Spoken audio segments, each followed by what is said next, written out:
my name is Maxim Jago, and it's a silly name, which when I was a kid, I always thought that John was a good name. You know where you're at with a John. But as I've gotten older, I appreciate it more and more. I couldn't get Maxim.com because the magazine got there first. I'm not sure whether I like the association or not, but I do have a James Bond affectation. So I've got another slide here. Let me get this up on screen. So that's me. I think when I was 5, how old do you think that was?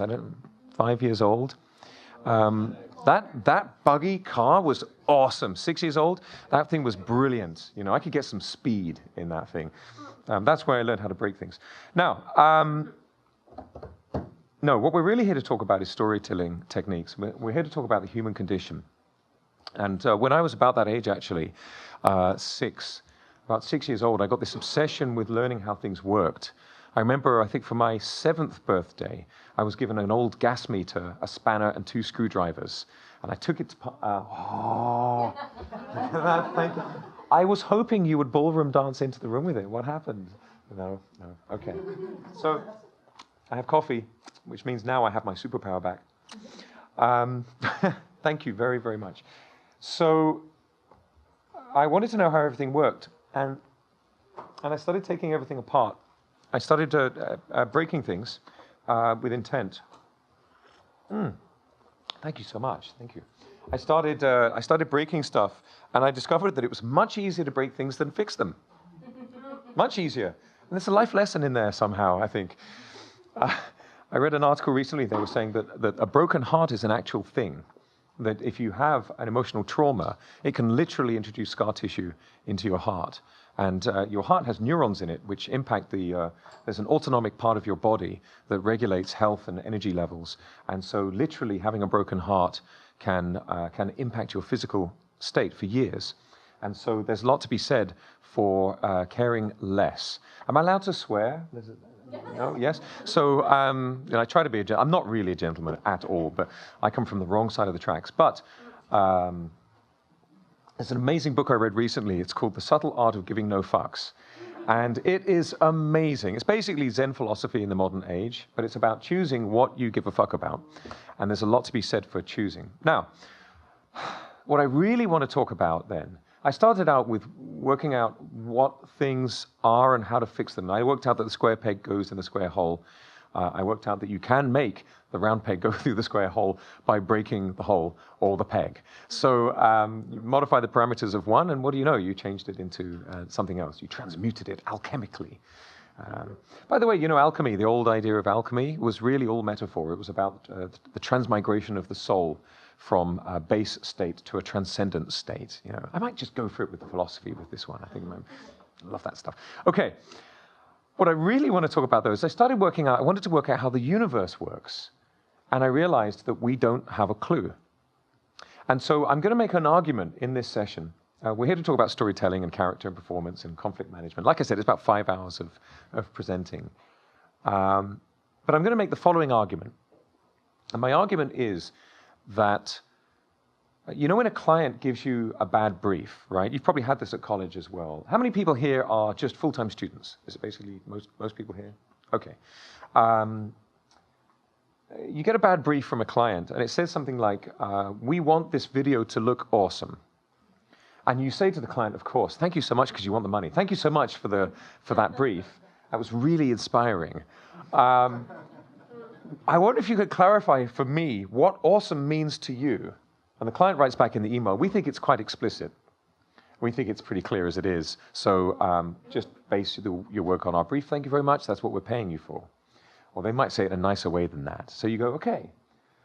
There's a lovely British comedian who does this sketch on what the word awesome means. And what's his name's gone out of my head. He does the Death Star Canteen sketch. Eddie Izzard. So he says, you know, the word awesome, you know, awesome hot dogs. You know, I cannot take the overwhelmingness of the hot dogs. My knees are breaking. You know, it's because the word awesome is supposed to be what happens when you literally encounter God. You know, when you feel awe. You know, the hot dogs are just, So you make the stuff, and here's the thing: if your client gives you a bad brief and you don't understand the brief, and you ask for clarification, and the client refuses to give it to you, that means the client is asking you for whatever you give them. Just think about that for a second. They may not have realized they were asking you for whatever you give them, but by refusing to clarify and define their terms, 90% of philosophy is linguistics, by refusing to clarify, they are therefore logically accepting whatever you do, and that's the contract. Turns out life is a really shitty contract. Because basically nobody knows what we're doing here. All spiritual practice is an attempt to rationalize the human condition, to form a relationship with some transcendent being, or have some sense of why we're here and what to do about it. But I put it to you that as the modern Zen philosopher Eckhart Tolle says, and I think he's a great writer, he's a really interesting speaker, a bit of a weird speaker, but fascinating in the old sense of the word. You just can't look away. It captures all of your attention. He says that if you want to know why you're here, if you want to know what you should be doing right now, whatever you are doing is it. So my argument is to spend less time worrying about what you did yesterday and less time worrying about what you might do tomorrow, and put more time and energy and mental focus, which is almost like a resource, isn't it? I get about 3 hours a day of really being focused, and then I'm, who knows, put more of that into now. So the number one message that I want to give for this particular session is that this moment is the one that is the most important. Because this moment is the moment in which you are actually having an experience, not remembering or speculating, but having an experience. And it's the only moment in which you are, in the original sense of the word, an actor. I didn't come up with this. This is all Eckhart Tolle. E-K-H-A-R-T-T-O-L-L-E. Eckhart Tolle. He wrote a book called The Power of Now. Stupid title. Awesome book.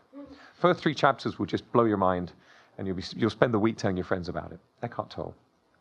Eckhart Tolle also says that the true self is not the thinker. The true self is the observer thinking, this is me thinking. It's an interesting thought, isn't it? Now, if you identify with the thinker, you naturally are bound up in ego and id and self-consciousness and fear and social acceptance and doing it right, because that part of the mind is the doer, and the doer can get things wrong, and it's assessed. And we live in a kind of punishment reward culture because it makes us frightened, and that makes us easier to control, frankly. And we'll get into this conspiracy theory. I have some drinks tokens, more than I need. We can talk about it. I'm a cheap date. So for the party later. I'm looking forward to the party later. We can talk more about this cool stuff. The observer, though, is timeless, infinite, boundless, and fearless. And so if you identify with the observer, it is not being judged or assessed or measured.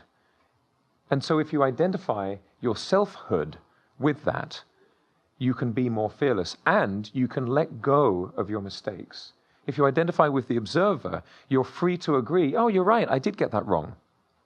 Yeah, that's interesting, isn't it? I wonder why I got that wrong. Oh, I read the wrong memo. The client said be awesome, and I thought that meant more hot dogs. What do you know? That's not what the client meant by awesome.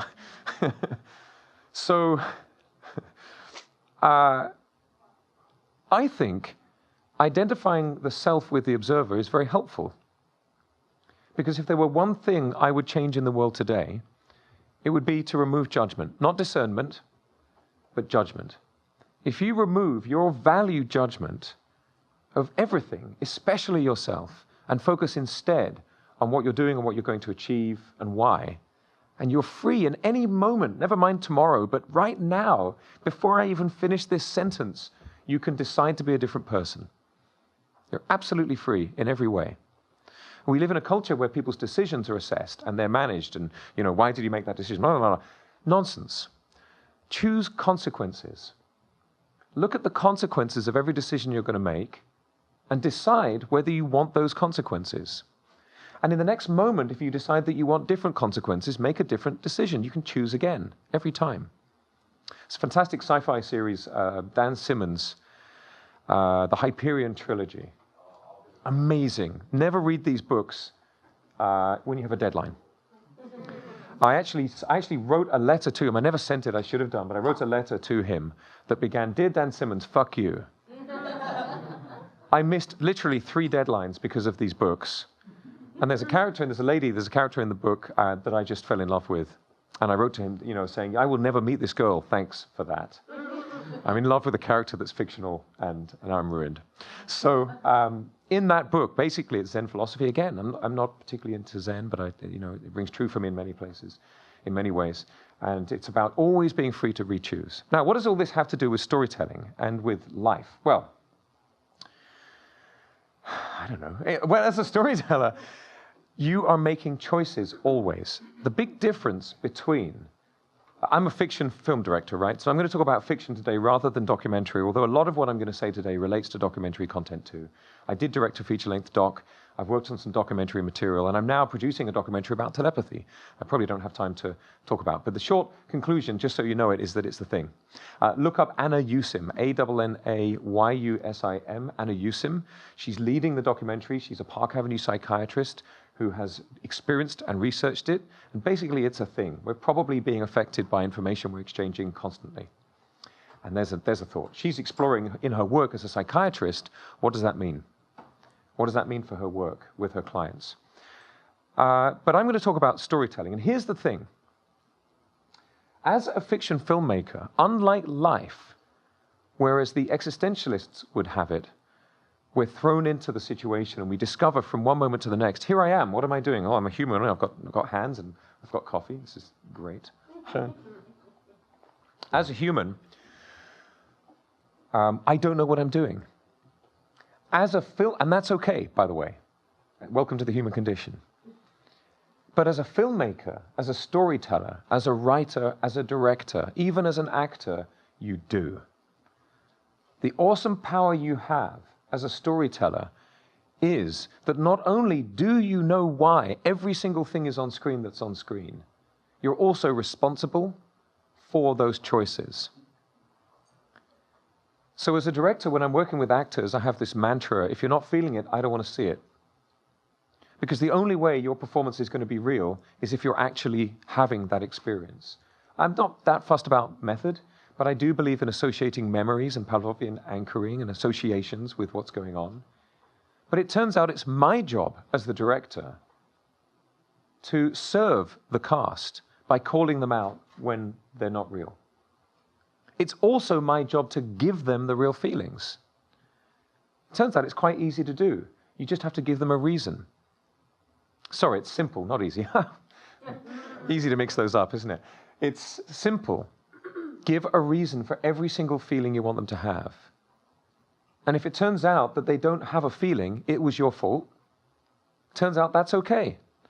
You can give them a feeling, give them a reason. I'll give you an example. The action is somebody walks in the room and they see somebody and they absolutely love them, but they're not allowed to tell anybody. So I want to feel like, it's you. But you're not allowed to say anything. Give me the scene. What are you going to do with that? It's like, what is that? Telegraphing, right? So how about this? So you take the person aside and say, listen, don't tell anybody this. Don't tell anybody that I told you this. But see that person over there. Don't look at them. You see that person over there. Last year, you met them in a holiday resort. And they're married. But you had a holiday romance. Best sex you ever had. It was amazing. And you really fell for them heavy. Like you fell hard. And just in 1 week, you're in love. This person is phenomenal. They're inspirational. They're spiritual. They're lovely. You love the way they smell. You love everything about them. But at the end of the week, they told you they were married at the beginning. And at the end of the week, they said, I can't leave my partner because I'm with somebody. And I feel awful that we've had this. I've never done this before. I must go back to my wife, my husband, whatever. I have to go back to them because I believe in the sanctity of marriage and I can't do it. And you love them even more because of their integrity. And nobody in the room knows about this. And their partner is over in the corner. Run the scene. So now I've given you a reason to feel something so that when you see that person, there they are, but you look away. That's fantastic for the camera. So the big difference as a filmmaker is that you do have control over every single thing we have no control over in real life. Isn't that amazing? So, For me, when I was a kid, the key question was the word why. In fact, the word was banned for about 3 months in my house because literally, like, we are not allowed to use that word anymore. We need a break. It was a month. It was about a month. Felt like 3. I was young. So I wanted to know why. And so it turns out that kids are quite bright. They just don't know stuff. So if you have kids, or if you ever have kids, never say, because I said so. That's like saying, because I'm dumb. And when you say to your kids, because I said so, you're saying, actually, I don't know. And the kid knows that. But you can say, I don't know. That's a good answer for a kid. That's fine. That has integrity. Oh my God. I wanted to know why. And it turns out in life that if you ask why enough, it turns out that it eventually becomes because I feel it. So if I say, why are you wearing this lovely dress? Well, I saw it in the catalog and it jumped out at me. Well, but why did it jump out at you? Well, I've got an interest in this kind of classic styling. And why do you have an interest in that classic styling? Well, I don't know. I was just, always interested in the way people dress and the textiles, and I studied textiles. Oh, why do you have an interest in the things that people wear? Well, I'm interested in blah, blah, blah. And you keep asking why. Eventually you'll arrive at, I felt that was important. So why do we make films? Well, I think that there's 2 kinds of filmmaker, actually. I think that there are people who just want to impress their mates, actually. They just want to be impressive. And usually when people want to be impressive, when people have, I'm going to be lazy now, I'm going to say when people have a negative behavior, right? Classic example is a guy in the pub and he's got a pint, someone spills their pint. When I was about 20, I turned around in a bar and there was a lady holding a pint and I bumped into her arm and spilled almost her entire pint over her boobs, over her dress. She was wearing this leather jacket and it went all over her chest. And her boyfriend was right next to us. He was this looming, huge boyfriend. And I was just, what do I do? And I was so apologetic. And you could see in his face, he was thinking, do I punch him? I don't know what to do, because he seems so nice. He was obviously not intending to do that. And his girlfriend was, no, it's no problem. Just beer all over her leather jacket. And I actually at one point started dabbing. And I was, no, that's even worse. And I could see he was, I don't know what to do. But, when people in bars start fights and they're aggressive, it's usually because they're so frightened. Do you know that? When people are aggressive, when they're aggressive, it's because they're afraid of being hurt. So in order to not be hurt, they try to make sure that they look so threatening that nobody will risk hurting them. And it turns out that as a species, we translate any emotional experience as a physical one. So when someone says, you look cool, it feels like someone giving you a shoulder rub. It's like, oh, that's nice. Or when someone says, how dare you do that thing that offends me? It feels like you're shoved physically. And so we react physically. Our heart rate goes up. The blood starts pumping around the body. We get the fight or flight response. And if you're a frightened person, you will tend to be more aggressive to ward off those frightening emotional events. Isn't that interesting? From a performance point of view, when you're trying to give an actor a realistic performance, you want to make sure that they are reacting to the inner negativity. Now, interestingly, you get the inverted behavior for negative feelings inside. But if it's a positive feeling inside, it's positive. And it turns out that the non-conscious mind doesn't do negatives. The non-conscious mind must translate everything into a positive. Stupid example, do not think of an apple. Thanks, good luck. Everyone's seeing. But everyone sees different apples. Our associations vary. That's the unique collection of experiences that you have. And everyone felt different things. If you're hungry, you probably thought, oh yeah, a big juicy apple. Or if you happen to not like apples, you might see one of those kind of dry-looking ones. I've got a thing about aubergine, eggplant. We call it aubergine in Britain. Because when I had 2 days once trial experience working at a greengrocer's. Do you call them greengrocers here? Grocery store? Grocery store? And I watched an eggplant, an aubergine, shrivel up and die in the sun. And it looked like an old man shrinking into death. And ever since, I'm just not into aubergine. Aubergine and mango. I traveled in India. I had too many mangoes. So it turns out that we just deal in positives. So as a filmmaker, if you want to elicit a behavior in your actors, you just have to give them the right opinion and the right memory. An actor's job is to remember associations and actually not to act. Not to act at all. Not unless it's vaudeville, not unless it's, musical theater, Aha, what is this? A cup of coffee. Everyone in the back see? Yes. But what you really want is, you love coffee and there's a coffee on the table. That, the camera is more intimate. When you, hopefully you kiss people a lot. I hope for you that you kiss people a lot and that people kiss you a lot. I hope that you have that experience often. When you're kissing somebody, when you're about to kiss somebody, when your noses are nose to nose, you see each other's eyes, you fall into each other's eyes, you smell, all of that's happening. We're not going to talk about it. It's not that kind of a movie. But the camera is more intimate than that. Because when you're about to kiss somebody, you really just see their eyes. The top of their nose, you get that vision of their eyes. But a close-up on camera on a cinema screen could be a 10 or 15 foot tall image of somebody's face. And it turns out that when you witness somebody feeling something, you will experience the feeling, unless you're a psychopath or a robot. In either case, good luck. If you were a robot, would you know? Remind me later at the party to tell you my Fermi paradox solution. Totally nailed it. I've got it. Fixed it. Yep, fixed it. Yep, come and ask me. Ask me my Fermi paradox solution, you'll be like, yes. The Fermi paradox is, where are all the aliens? There's all these planets in the universe, but where are the intelligent aliens reaching out to us? Nailed it. And the answer is, oh God, I'll just tell you. So we've already got live genetic manipulation, right, in situ. Yeah, so we can rewrite DNA live. So fast forward that technology, why would you not just be able to decide that you'll have a different genetic makeup? So the aliens come, en route, they rewrite their genes so that they literally become biologically human. They're already here. Thanks. Drop the mic. I dropped the mic. I dropped the mic. Blew your mind, right?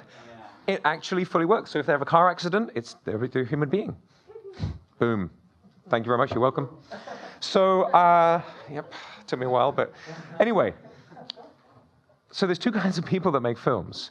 The people that are just trying to impress their mates, they want to impress people because they feel they have low self-worth. And because they have low self-worth, they feel that they need to convince other people that they have high self-worth so that those other people will reassure them that they have high self-worth because they're seeking happiness and validation outside of themselves. The first step to happiness is self-acceptance. Not self-approval or disapproval, but full embracing of who and what you are. We'll come to that in a minute. I told you it's 5 hours. So the other kinds of people that make films are what I would call the bards of the modern age, the storytellers of the modern age. Prehistory, you would have the truth-sayers, you'd have the travelers, and everyone would gather around them, and they would tell tales of what was happening beyond the horizon, across the sea. The new ideas, the new concepts, the new names, the stories. And it turns out that story is so fundamental to our makeup that apparently we developed the written word late relative to the complexity of our society because we didn't need it. So if, for example, I tell you I'm happy I have coffee, you probably won't remember. But if I tell you I've been hopping between time zones for a month and I am constantly tired and awake, it's great. It's like a quantum state. And therefore, when I see coffee, I get a real lift. In fact, if I tell you a true story, I didn't grow up with my father. My parents separated when I was 6 months old. I think it was the shock. But as a man, I came to know my father, and we became friends over cups of coffee and conversations about girls. I got very little advice from him, but some great shut-up lines. And he would give me a fresh cup of coffee, and I came to know my father. And to this day, if you put, not in a paper cup like this, but if you put a cup of coffee in front of me, a fresh cup of coffee, I get an autonomic reaction. I get a physical reaction of a little bit of joy, purely because I became my father's friend over cups of coffee. How likely, it's a true story, how likely are you to remember that I like coffee now? And if someone ever says to you, oh, Maxim's always talking about coffee, why does he like coffee so much? How likely are you going to remember, oh yeah, he said something about, not the detail necessarily, but he said something about his dad, like he got to know his dad over cups of coffee. How likely are you to remember that? I'm going to go with 70%. Right? It would be a stronger memory if you and I were sitting opposite each other drinking a coffee, because it's a physical action. The part of your brain that makes memories is hardwired to the part of your brain that moves your body. By the way, any actors in the room, if you ever need to learn lines, hey, if you ever need, how are you doing? I really want to play Bond. I'm about to play Bond in a short film, and I'm buffing up for it. I've been working out. Thank you. Do you want to know the first line of the movie? Bond goes into a darkened room. Two guys come out of the darkness. 2 shots, they're dead. Third guy comes out of the darkness. He kicks the guy in the chest. The guy falls across a table. Cut to the close-up. Bond says, "You're going to tell me everything I want to know, and then I'm probably going to kill you." First line of the movie. Boom. Thank you very much. Isn't that great? Okay. I needed more eyebrows. Yeah. So story is critical to us.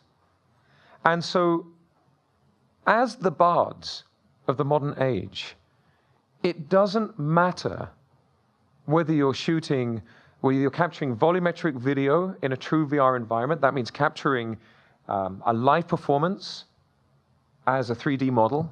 I'm supposed to be talking about the future of media technology here as well. That's hour 5. Just so you know what we've got coming, just so I covered it. We're looking at procedurally generated performances by AI characters that are photorealistic models in VR environments with natural language interaction, where you, as an audience member, can have a chat with them, where they have natural human voices, nonverbal signals, and responses to events, including your actions. And then within the story, events will happen and they'll react in the story in the same way that you have immersive theater, where there are actors around you who never break character. It's coming. Maybe 5 years, tops. We're going to start to see this. There you go. That's the future of media technology. So I'm creating a new word. And my new word is scenarist. Actually, it's an old word, but I'm using it in a new context. And in this context, a scenarist is someone who's going to punch in who the characters are, what their fears are, what their needs are, what their desires are, what kind of character they have, and the events that occur, and then you hit play. And other people will experience the scenario. That's a scenarist. I'm inventing a word. I want to name. Do you know the word Hertz? Do you know where Hertz comes from? It's a guy's name, right? German dude called Hertz realized that we didn't have a word for things that happen per second. I named this word Hertz. Awesome. Forever now. I can't do accents. From now on, it'll be sehr good. It's all in my German. So I'm writing a metaphysics PhD about the nature of being, and in it I'm proposing, we don't have time for this today, but I'm proposing that love itself is a fundamental universal force that we are made of, that we can generate and pass between us and sense and experience, and we're constructed from it. That the reason that we can give and receive love is not just a cultural manifestation, but because we are literally made of it. And we need a new name, right? We need a new name for this force, because if we use the word love, it's bound up in cultural connections. So I'm going to call it the Jago force. What do you think? Do you think I can get away with it? The Jago force, the fabric of space and time. I don't know if my ego can take it. Right, so if you are a storyteller of the modern age, it doesn't matter whether you're using did you see the photos going around recently where they used a drop of water as a lens? Google it. Oh my God. They did portraits where they used a water droplet as the lens. It's a flawless lens, right? So, did you know when they make HD lenses? There's a Fujinon, is it Fujinon? Yeah, Fujinon lenses. They actually had to float the entire factory on water because the movement of the Earth itself created too much vibration for the lens creation process. That's the technology we're working with today. Who cares? Honestly, what matters is, how did you come to know your Father?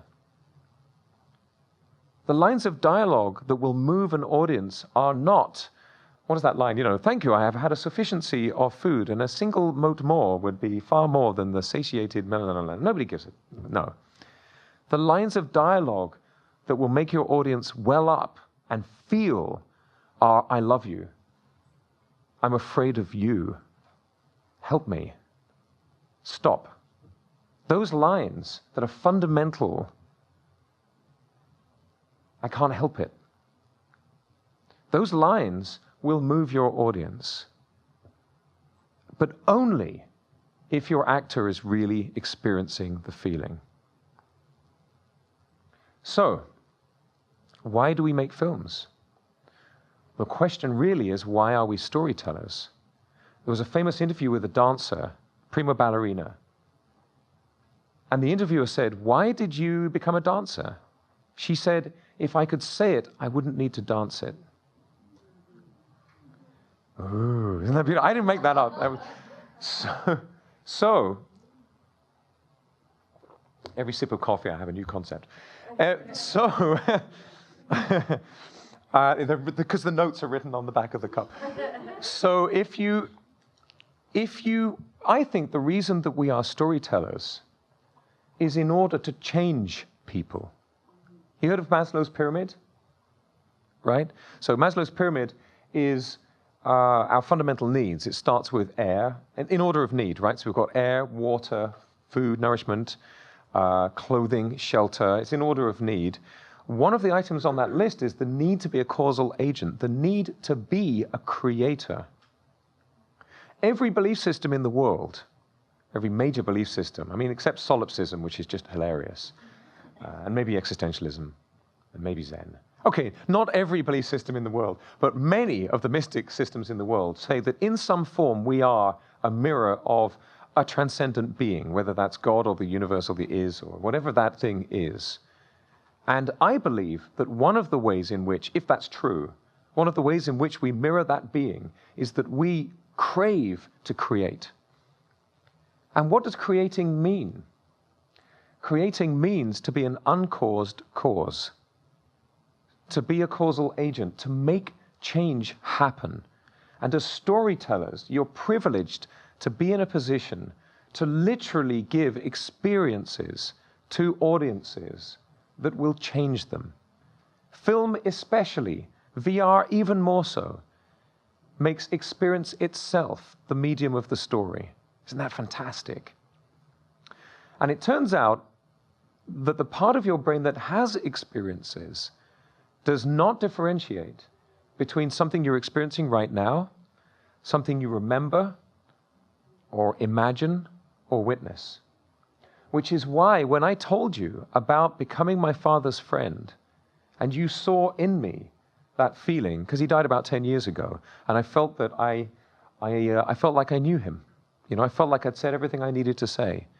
And long story short, better told with whiskey, I was holding his hand as he died. It went cold in 45 seconds. Can you imagine what a privilege that was? They OD'd him on it's got heavy in the room. They OD'd him on morphine as a mercy, really. And so he was flying. Come on, he's just stoked up on opiates. He's like, okay. So he was comfortable, and he was surrounded by his children, 4 children, and I was holding his hand. What a privilege. You felt and experienced both of those things. Becoming my father's friend, you experienced becoming his friend. Even though you've never met him or seen him and you weren't in the room, you experienced it directly. What a privilege for me as a storyteller to change you in such a way that you become a being who has experienced that, who has been changed by it. The word know originally meant to be one with. It meant that you are the thing, and vice versa. If you look at the mystic past, they talk about mutual identification with the other. When you know something, you are changed by it, and you change it. You become part of it. So as storytellers, your audience is part of the story because what you're doing is creating their experience. So that's why we're the bards of the modern age. Now, there is a druidic order called the Order of the Bard. They're the official order of druids in the UK. It's a Celtic shamanic tradition. It's a bit like Native American shamanism. In fact, it's the same root religion, and they're called the Order of the Bard. So we need a new name. But I think we should give ourselves a title like that. This predator word we have for producer, editors, or media practitioner. No, we need something much more noble. We need a word that makes us feel like it's worthy. So I'm open to suggestions. So of course, if you're going to have a thing to do, you also have to have a way to do it. How much time have we got now? Awesome, 7 minutes to cover all of my other topics. I'm going to, thank you. Are you ready? Hold your breath. I'm going to run through these really fast. You ready? Plan backwards, not forwards. If you're planning a film production, start it with the way you want the audience to feel. Start with the way you want to change the audience, and think about how you would give them that experience, and then how you would make that thing, and then how you would do the thing that allows you to make that thing, and plan backwards to today. Now you've got a roadmap, now play forwards. So think about the props you need, the locations, what you're going to put on screen. Always plan backwards, from the moment the audience walks out of the cinema to pre-production. Prioritize your budget based on the audience experience, not what's on camera. Anne Coates is a friend of mine. She cut Lawrence of Arabia. She's offered to edit my first feature film. She's got 3 Oscars. They just gave her another one because, cats and the internet. They just gave her another Oscar because she's awesome. We were talking about continuity. She said, I don't care about what's on screen. She said, I'm not interested in continuity or technical problems with the media. She says, the audience never notices anyway. She says, what I do is I decide if I feel something, and that's the cut. If I look at the scene and the cut works, and I get an emotional reaction inside, that's how I do it. I don't care about the technology at all. Or even if things change on the screen, it doesn't matter. And then there was a group of us at the table, and somebody said, so what's your system? How do you decide what you're going to do? She said, it's none of your business. She's brilliant. She's 80. She's like a mind like a razor blade. She's awesome. She'll remember what you talked about 2 years ago. She's incredible. Incredible mind. She said, it's none of your business. I don't care to share. Let's talk about something else. You've got to respect that, haven't you? It's like, okay. Lovely soup. So, yeah. So here's a little tip for you. Who's the actor? A little tip for the actor. Hey. When you're talking about getting an authentic performance, a lot of people talk about getting the costume right, or they talk about getting the scenario. There's one actor, I always forget the name of the actor, would always insist on a prosthetic nose. And they would say they know the character when they've got the right nose. And when they put the nose on, that's it, they're in character. Or some actors use an anchor, a mental connection to use a prop. So if they've got a walking stick, every time they pick up the walking stick, I'm in that mode. Runners do this when they're running races. They have a ritual that they perform. I have another approach for you. It turns out that most of your thought processes and movements, the energy in your body, are governed by the pace and rhythm of your breath. So if you can get the breathing of the character right, you'll find that everything else flows naturally. Do they take deep breaths? Because when you take deep breaths, it gives you power in your diaphragm, and you can say, I have said this is it, and I won't be moved. That's your character. Or do they take little shallow breaths, which means that they're always breaking up their sentences, and they don't have enough energy, and they say, I've said this is it, and I won't be moved. What kind of character are they? Get the breath right, and you'll find the rest flows. Speaking of which, I mentioned earlier that authenticity is really critical. Has anyone read Zen in the Art of Motorcycle Maintenance? Wow. I cried. I did. I cried. I was at work. I was working in a call center for American Express. I'm in a call center, and I'm crying because I read oh, wow. It's a slow read, but invest the time. Robert R. Pirsig, Pirsig. It's about what the word quality means, and then what it means to be a quality human being. There's a thought. How could you choose to be a quality human being, and what would that be? I won't tell you now, read the book. So, performance is only real if you are really doing it. Any directors out there? Who's a director? Awesome. So if you ever make it to London, there's a guy called Simon Phillips, who's apparently there's two Simon Phillipses. There's one who's an asshole. Don't meet that one. There's another one who's a lovely guy. He's amazing. He's been studying the craft of directing for about 30 years, and he teaches classes for directors. I went in thinking I knew how to direct. I was so wrong. This guy is a genius, and he just boils it down to essentially one idea, that storytelling is about characters having experiences and making decisions about them. You see something and you make a decision about it. He explains that idea in every context, from camera to performance to everything. It's amazing. Remember the example I gave earlier. You see that person and you react to seeing them. So if your actor's reacting before they walk in the room, you should say, why are you smiling? And they might say, well, I'm happy to see that person, but you haven't seen them yet. Why?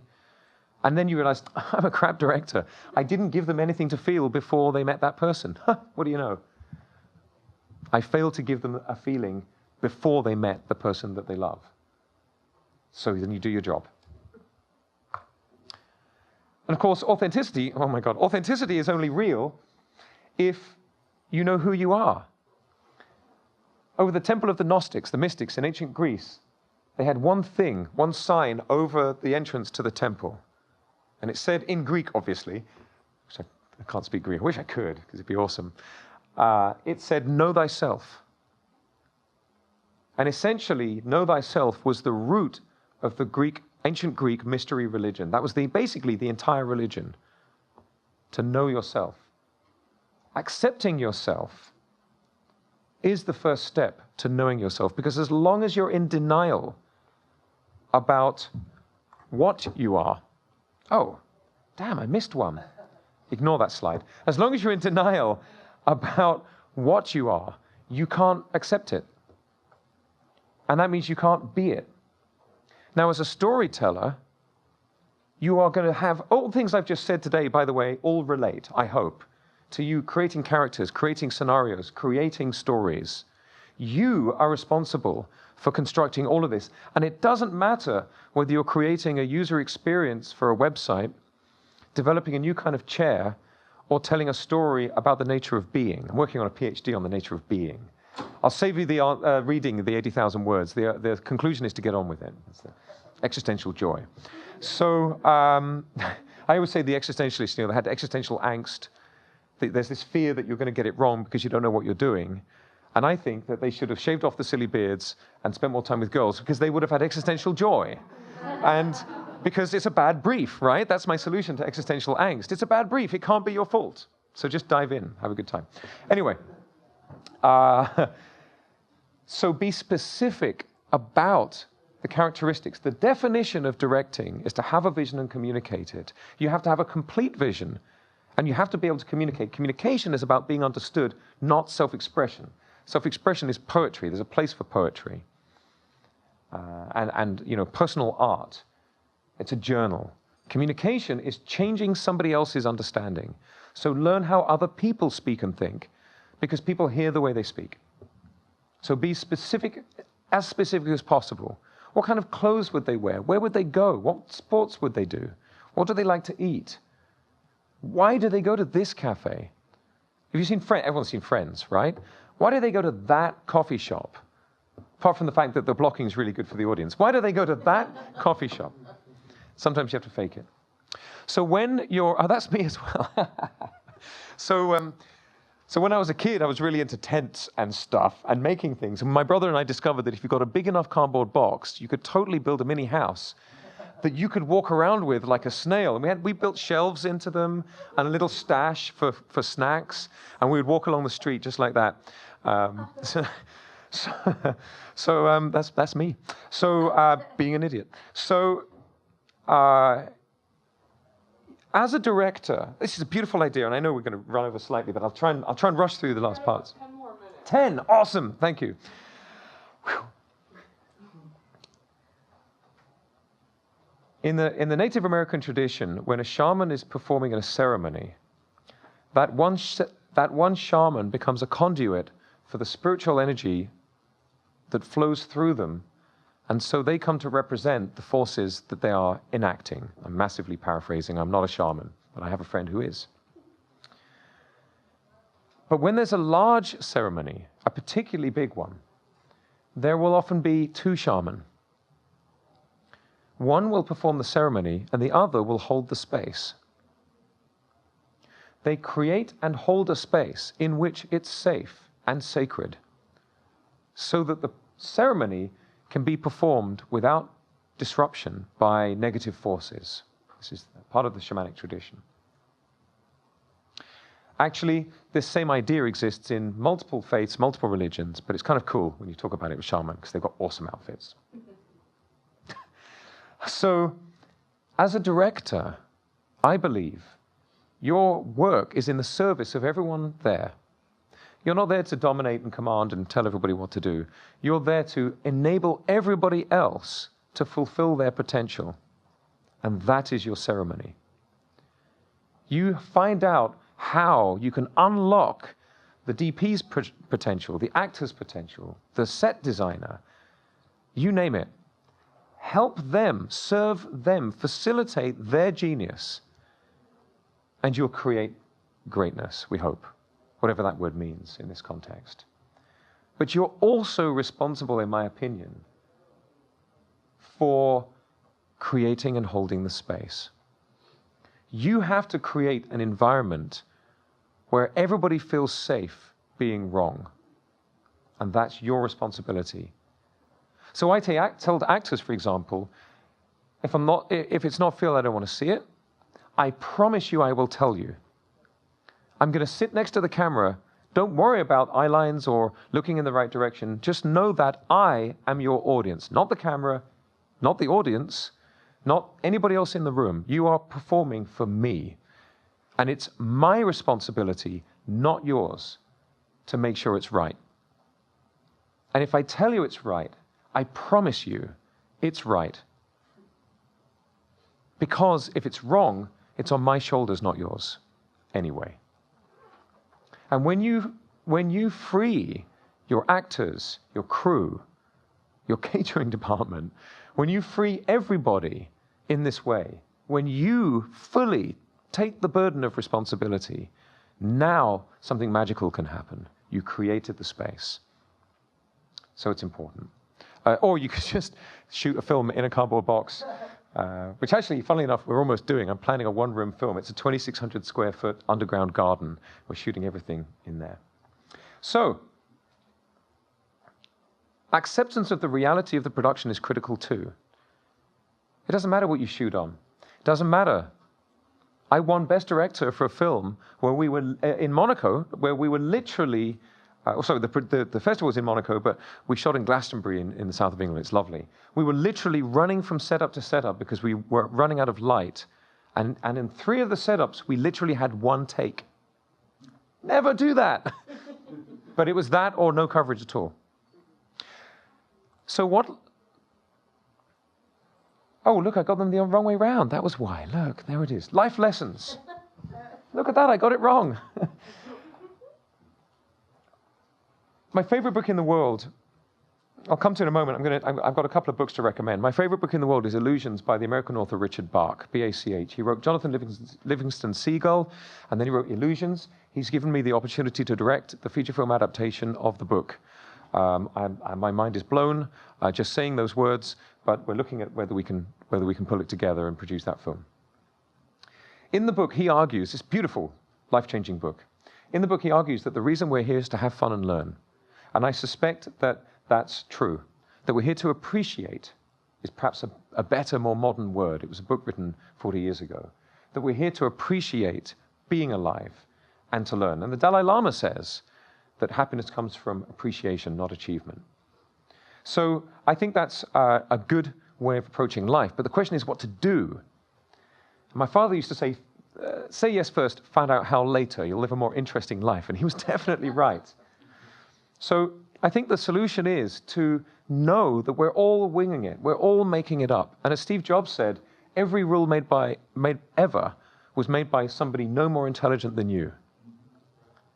We're all making up the rules of our lives. Be ready to discard the ones that turn out not to work as well as a better rule you discover today. Healthier to ask why not than it is to ask why should I? Old psychologist friend of mine used to say, if you can't think of a reason not to do it, you'll regret the things you don't do, not the things that you do do. I wish I had time to talk about this, but I know I don't. I think that we live in an era where looking cool is more important than being noble. I'm going to propose that we consider being noble instead. Being noble means doing what is right because it's right, not because it serves you. Power is showing restraint rather than using violence. If you meet anyone who really knows how to fight, like a real martial artist, and you punch them in the face, they're probably going to say, ha ha, you got me. They are not going to say, who are you? How dare you? And by the way, anyone who's super aggressive, they don't know how to fight. You go to a martial arts class, there's one super friendly person, male or female, because girls, by the way, are stronger pound for pound, higher pain threshold, more stamina. We are the weaker sex, by the way. We know it, we're just in denial. That's why we're all like, huh, yeah, I'm a macho man. No, we don't even have as good an immune system. We're screwed. And you know the man flu thing? Turns out that's real. We actually suffer more physically when we have colds because we're such wusses. So have some sympathy. It'll be the friendly one that's the most powerful. So, if you're faced with conflict and you respond with conflict, you're just going to make more conflict. If you respond with compassion, you're probably going to drink tea with people and have a much better way forward. Accept that people are just struggling with their own burden. Check out Nonviolent Communication, which is a life-changing book about communicating without defining the person you're speaking to. Nonviolent Communication, Marshall Rosenberg, life-changing book. Did I say life-changing? I meant life-changing book. Also, check out when people transgress boundaries, which happens all the time. Crucial Confrontations. There's a couple of authors, Kerry Patterson, Joseph, Granny, yeah, those people anyway. It's 4 authors. Life-changing book. How to push boundaries back when people transgress them without getting fired. And remember, as my same psychologist friend used to say, you're not what you think you are what you think. Whatever you think about, you become. So focus on love rather than fear, because that way you have more happiness. Try to focus on love. Everything in life is about choosing to be love-based or fear-based. Our culture wants us to use fear. Try not to. Check out Illusions. There it is. It's amazing. I don't have time to talk about it, but just think about maybe we're not separate. Maybe we're all one, which means that we can be love. Remember the Jago force? And thank you very much. Good night. Okay. Oh, we've got to get a picture. Okay. Everyone wave. I always forget to get pictures of audiences, which means I look really lonely when I'm on stage with them. So everyone say hi. Say cheese, kill fromage. All right, 1, 2, 3. All right, we're good. Awesome. Thank you very much.